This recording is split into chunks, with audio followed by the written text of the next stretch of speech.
There's a town in Australia where the danger was not fire, not water, not radiation, not an earthquake, not a storm. The danger was the air. A place where something as simple as breathing could become dangerous. A place where dust on the road, dust on your clothes, dust in your house, dust in the wind, and dust glowing in the sunlight could carry a deadly legacy. This place was called Wittenoom.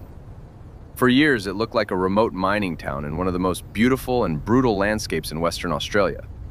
Red earth, blue skies, deep gorges, desert heat, empty roads. A small community surrounded by dramatic cliffs and silence. From a distance, Wittenoom could look almost peaceful. A town in the outback, a place built for workers, a place where families tried to make a life. A place surrounded by some of the most striking scenery in Australia. But hidden inside that landscape was one of the most dangerous minerals ever mined: blue asbestos. At first, it was not treated like a death sentence. It was treated like a miracle material. It was valuable, useful, modern, fire-resistant, strong, flexible, practical. It was used in buildings, insulation, brakes, pipes, factories, ships, homes, and industrial products all over the world. To the people building the modern age, asbestos looked like progress. But in Wittenoom, that progress became dust, and that dust entered people's lungs. Workers breathed it at the mine, families carried it home, children played near it, roads were built with it, waste piles sat exposed, wind lifted it into the air again and again. The most terrifying part was that the danger did not always announce itself immediately. There was no sudden explosion, no single night when the town collapsed, no wave of fire, no siren that made everyone understand the truth at once. The consequences came slowly. Years later, decades later. A cough, a diagnosis, a disease that could begin long after someone had left the town behind. And eventually, Wittenoom became so dangerous, so contaminated, and so impossible to separate from its past that the town was closed, emptied, and erased from official maps. But the story did not end there, because even after the people left, the dust remained. This is the story of Wittenoom, the town where breathing could kill you, a town built on blue asbestos, a town sold as a dream, a town that became one of Australia's darkest industrial warnings, and a town that proves some disasters do not destroy a place in one moment. Some disasters enter the air and wait. Before Wittenoom became known as a deadly ghost town, the landscape around it was already unforgettable. It sits in the Pilbara region of Western Australia, a place of red rock, dry riverbeds, ancient ranges, enormous skies, and heat that seems to press down on everything. The land looks almost cinematic before anyone even tells you what happened there. Deep gorges cut through the earth. Iron-rich cliffs glow in the sun. The ground is red, orange, and brown. The distances feel endless. The silence can feel ancient.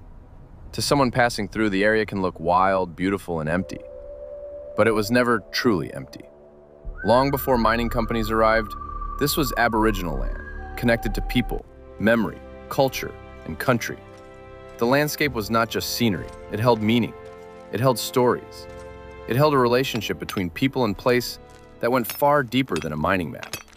Then, in the early 20th century, another kind of interest arrived. Prospectors and businessmen began to look at the Hamersley Range not only as land, but as resource. Inside the mountains and gorges were seams of crocidolite, blue asbestos.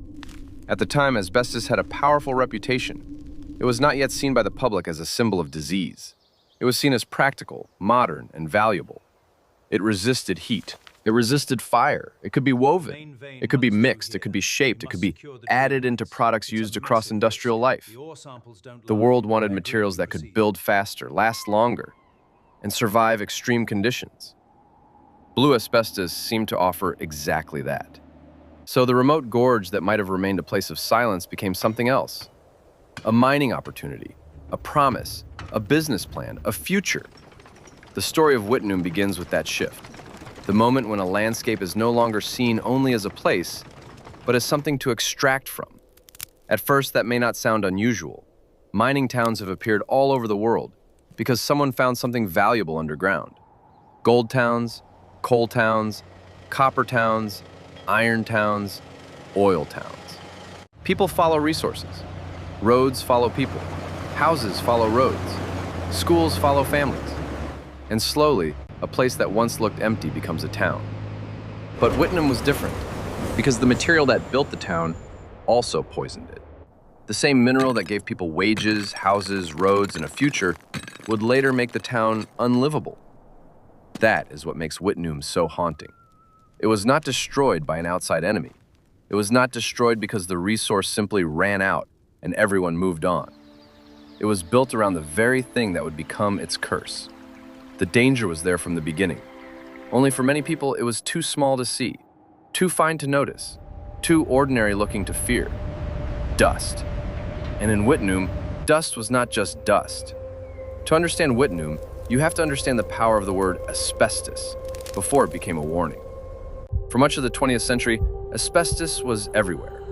It was in construction materials, insulation, cement, tiles, pipes, roofing, textiles, brake linings, industrial products. It was strong, it was flexible, it resisted heat. It seemed perfect for a world that was building quickly and thinking confidently about the future. The modern world wanted to be fireproof. Factories wanted protection. Ships wanted insulation. Homes wanted durable materials. Cities wanted to grow.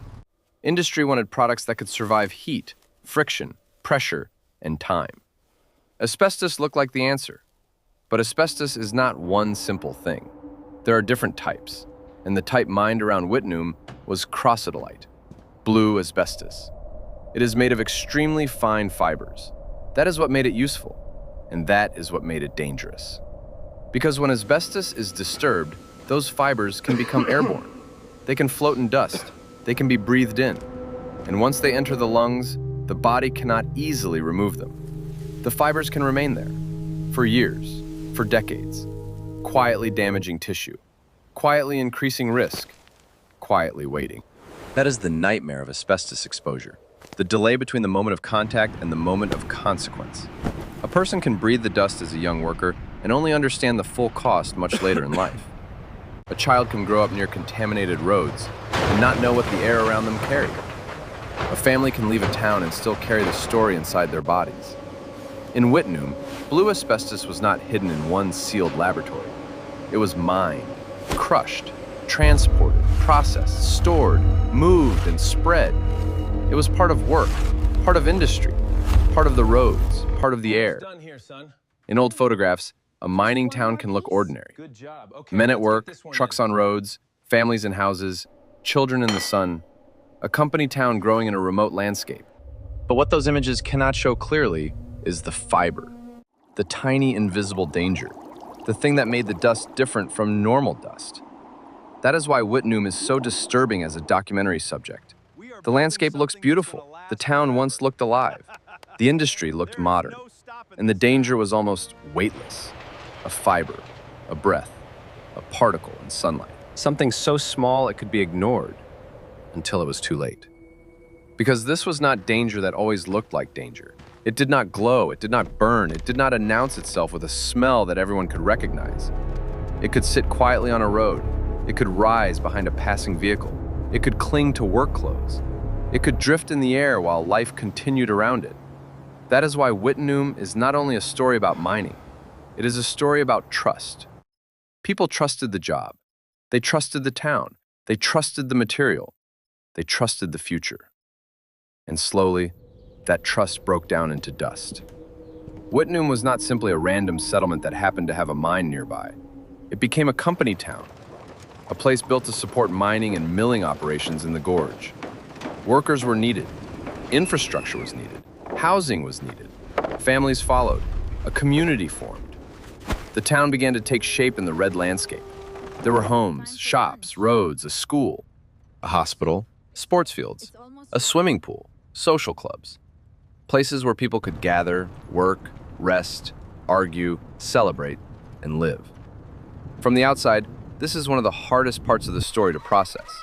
Because Wittenoom was not only a disaster site, it was also someone's home. People fell in love there. Children learned to ride bicycles there. Workers came home tired after long shifts. Families cooked dinner. People celebrated birthdays.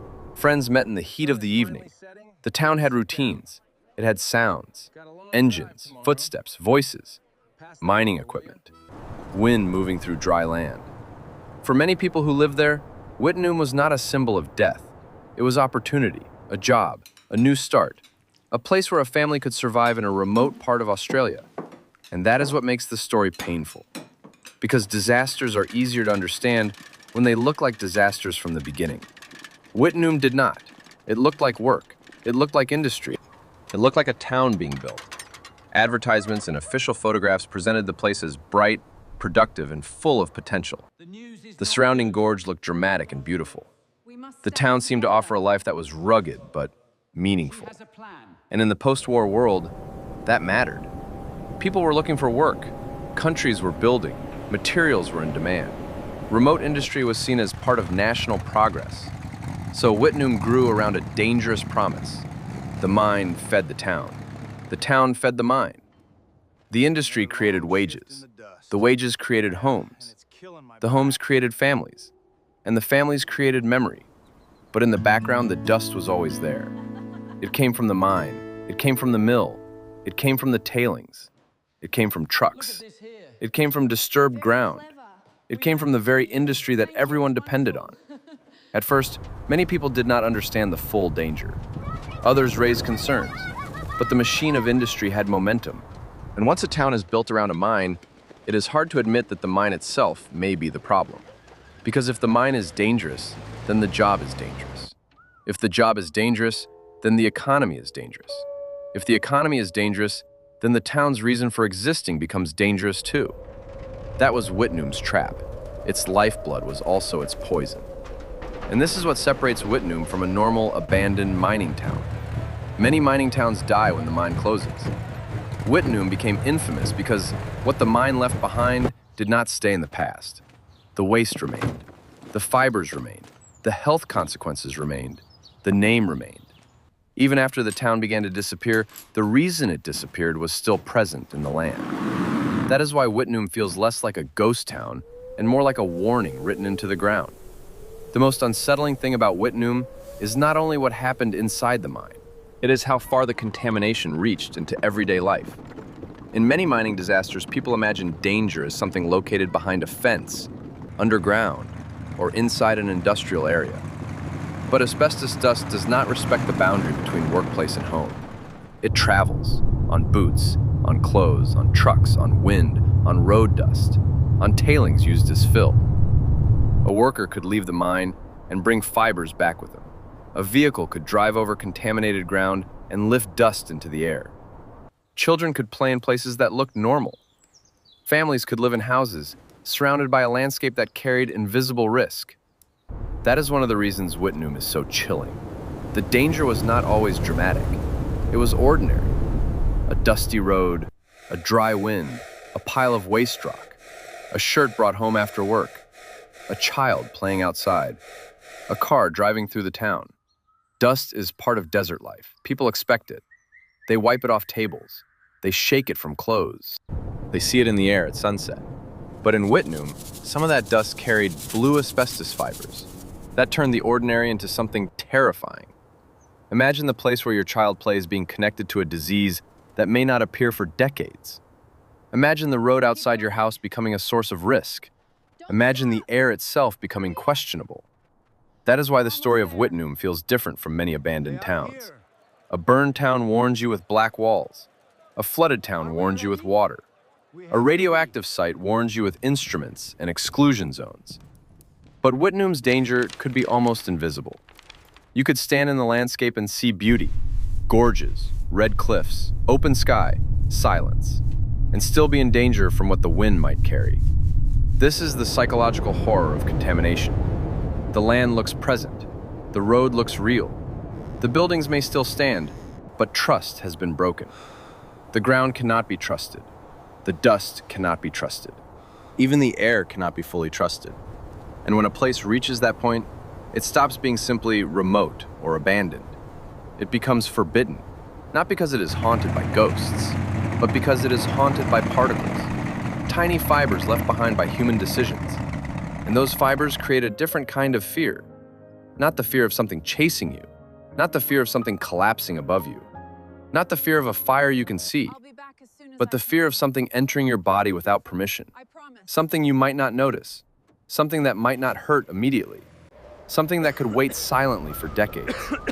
That is why Wittenoom is one of the most disturbing ghost town stories in the world. Because the danger did not only live in the mind, it escaped into daily life. The tragedy of Wittenoom did not reveal itself all at once. That is one of the cruelest parts of asbestos disease. The body can carry the damage for years before the illness becomes visible. Asbestosis, lung cancer, mesothelioma. These words now sit heavily over the story of Wittenoom. But for the people living through the early years of the town, the future was not yet fully visible. A person could work, breathe, leave, and believe the past was behind them. Then, many years later, the consequences could arrive. This delay makes accountability difficult. It makes grief complicated. It means the disaster follows people. It follows workers after they leave the mine. It follows families after they leave the town. It follows children after they grow up. A place can be abandoned, closed, or erased from maps. But the health consequences can keep appearing. That is why Wittenoom is not only a ghost town story, it is a long disaster. A disaster with a slow fuse. The mine closed in the 1960s, but the story did not close with it. Former workers and residents continued to live with uncertainty. People wondered who had been exposed, how much, and what it would mean. Families waited. Doctors diagnosed. Communities mourned. And the number of people affected continued to grow. The fact that asbestos disease can take so long to develop makes the story feel almost impossible to contain. The town may be in one location, the mine may be in one gorge, but the consequences spread across time. A person can leave Wittenoom, move to another city, build another life, and still carry the risk. In that sense, Wittenoom did not only contaminate land, it contaminated futures. And this is where the story becomes larger than one Australian town. It becomes a warning about how industrial disasters often work. The benefits are immediate: jobs, money, materials, construction, progress. The costs can arrive later: illness, compensation battles, government action, closure, legal fights, grief. A landscape that may never be fully safe again. By the time society understands the full price, the people who paid it may already be scattered across the country. Some may be sick. Some may be gone. Some may never have known exactly when the damage began. That is the deep sadness of Wittenoom. The town was built quickly around an industry, but the harm unfolded slowly across generations. And that slow unfolding makes the story even darker. Because when a disaster happens in one moment, people can point to the moment, the day, the hour, the explosion, the flood, the collapse. But Wittenoom does not offer that kind of simplicity. There was no single second when the disaster began. There were thousands of small moments. A shift at the mine, a truck moving dust, a child playing outside, a road built with contaminated material, a worker shaking out clothes, a family breathing in what they could not see. The disaster was not one event. It was a pattern. And patterns are harder to stop because they can look normal while they are happening. After the mine closed, Wittenoom did not immediately disappear. That is another strange part of the story. A mine can shut down, but a town does not vanish overnight. There are still houses, roads, people, memories, possessions, a sense of belonging. Some residents stayed, some left. Some believed the risk was too high. Others believed the danger was exaggerated, or that their connection to the place was stronger than the warnings.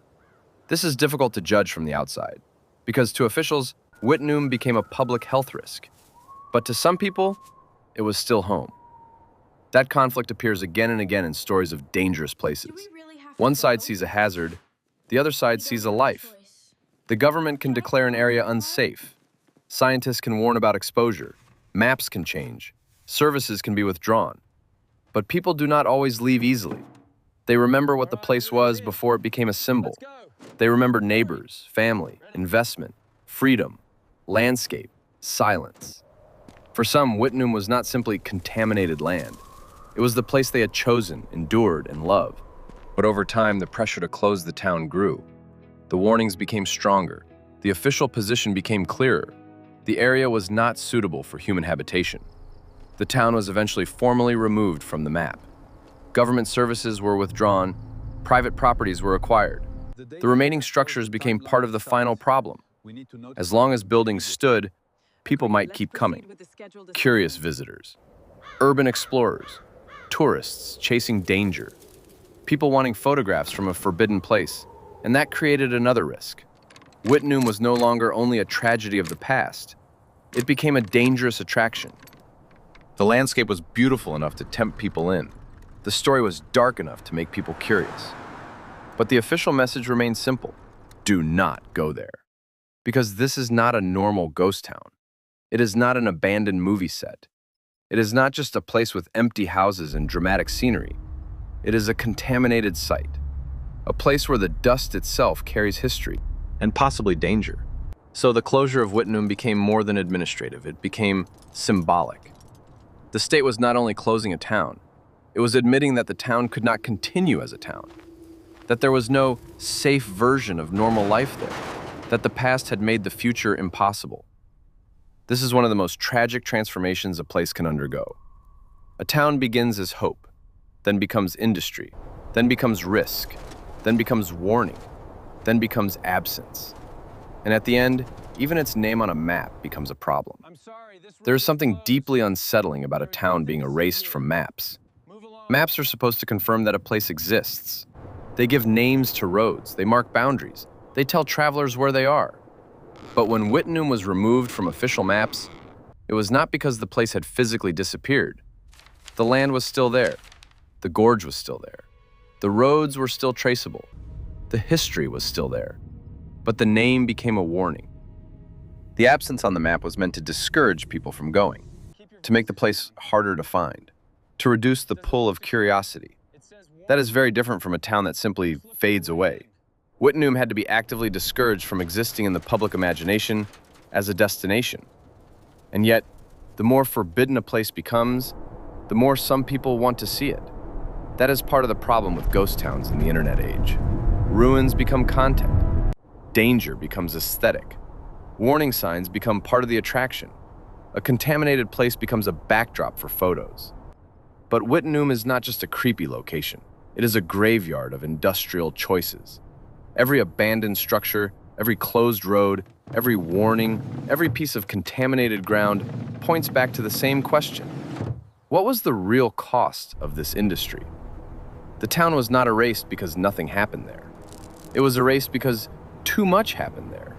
Too much mining, too much dust, too much exposure, too much disease, too much liability, too much history that could not be cleaned away with a simple demolition. And even when buildings are removed, the deeper problem remains. The tailings, the fibers, the contaminated land, the gorges, the floodplain, the places where wind and water can still move what was left behind. That is why Wittenoom feels unfinished. A normal abandoned town can decay. A mining town can become a heritage site. A disaster site can become a memorial. But Wittenoom sits in a harder category, too dangerous to romanticize, too important to forget, too contaminated to simply reopen, too beautiful to keep people from wanting to look, and too tragic to treat as an adventure. It is a place where the map is not enough, because removing a name does not remove the consequences. You can erase a town from a map, but you cannot erase what happened in people's lungs. You cannot erase the families who are changed. You cannot erase the landscape that still carries the residue of extraction. And you cannot erase the lesson. Some places disappear because no one remembers them. Wittenoom disappeared because remembering it became dangerous. Wittenoom still matters because it forces us to ask uncomfortable questions about progress. What happens when a material is profitable before it is fully understood? Who carries the risk when industry moves faster than caution? What happens when workers need jobs, companies need production, governments want development, and the dangers are easy to minimize? Who pays when the truth arrives too late? These questions are not only about Wittenoom. They appear in many industrial disasters. A town grows around a resource. The resource creates wealth. The wealth creates confidence. The confidence creates blindness. Then the harm begins to surface. At first, it may be dismissed, then studied, then debated, then proven, then litigated, then memorialized. But by then, the people affected may already have paid the price. Wittenoom is especially powerful because its danger was so intimate. It was not only underground, it was not only in the mine, it was in the dust, in the roads, in the air, in the spaces between work and home. That makes the story feel personal, because everyone breathes. You do not have to understand mining to understand the fear of dangerous air. You do not have to know geology to understand a town that became unsafe because of what people dug from the earth. You do not have to be from Australia to understand the pain of a place that was once home becoming uninhabitable. The tragedy of Wittenoom is not that people lived in a harsh landscape. People can build lives in harsh places. The tragedy is that the place was reshaped by an industry that left behind a danger too small to see and too persistent to ignore. Even now, Wittenoom stands as a warning about what can happen when extraction leaves behind more than empty ground. It leaves questions. It leaves illness. It leaves legal battles. It leaves families with grief. It leaves traditional owners and communities with contaminated country. It leaves a name that cannot be separated from asbestos. And it leaves a landscape where beauty and danger exist in the same frame. That is why the story stays with people. Because Wittenoom does not look like a simple ruin. It looks like the remains of a promise that went wrong. A promise of jobs. A promise of modern materials. A promise of development. A promise that the future would be stronger, safer, and better. Instead, the future became a warning. And that warning is not only for mining companies. It is for every society that calls something progress before asking who might be harmed by it. It is for every industry that sees land as resource before seeing it as home. It is for every government that waits too long. It is for every person who thinks danger must be visible to be real. Because Wittenoom proves that the smallest things can leave the longest shadows. A fiber, a breath, a particle of dust, and a town that could not survive what it was built to produce. Some towns disappear beneath water. Some burn underground. Some are abandoned when the mine closes or the road moves away. But Wittenoom is different. Wittenoom became a town where the air itself could not be trusted. A town built around blue asbestos. A town that gave people work, homes, and community, and then gave many of them something far darker. Today, the town is no longer a normal town. Its name has been removed. Its roads have been blocked. Its remaining structures have been targeted for removal. But the story remains, because Wittenoom is not only about asbestos, it is about the cost of ignoring invisible danger. It is about how progress can look clean from a distance, while leaving poison in the dust. It is about how a beautiful landscape can hold a deadly legacy. And it is about the people who lived, worked, raised children, and built memories in a place that history would later condemn. The most frightening disasters are not always the loudest. Sometimes they do not explode. Sometimes they do not flood a town in a single night. Sometimes they rise slowly in the air. They settle on roads. They cling to clothes. They enter homes. They wait inside bodies for years.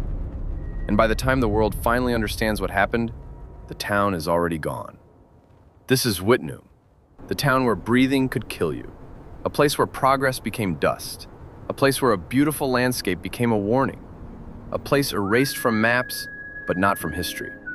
And one of the places the world should never forget, because the dust did not die.